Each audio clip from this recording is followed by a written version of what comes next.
বন্যা পরিস্থিতি মোকাবেলায় ২৯ অগস্ট সেনাবাহিনী উদ্ধার অভিযান ও ত্রাণ বিতরণ কার্যক্রম পরিচালনা করেছে।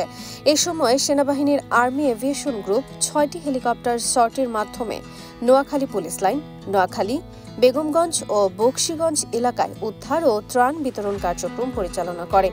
২৯ অগস্ট রাতে আন্তঃবাহিনী জনসংযোগ পরিদপ্তরের পাঠানো এক সংবাদ বিজ্ঞপ্তিতে এসব তথ্য জানানো হয়েছে।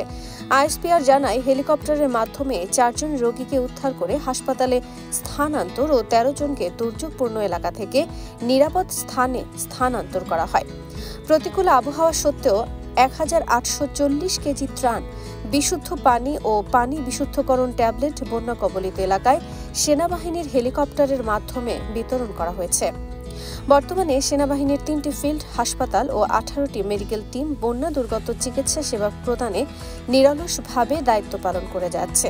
তার মধ্যে ফেনী জেলায় বন্যা কবলিত জনসাধারণকে চিকিৎসা সেবা প্রদানের জন্য সেনাবাহিনীর ৮টি মেডিকেল টিম কাজ করছে। দুর্যোগপূর্ণ পরিস্থিতি মোকাবেলায় সেনাবাহিনীর এই কার্যক্রম চলমান থাকবে বলেও জানায় আইএসপিআর।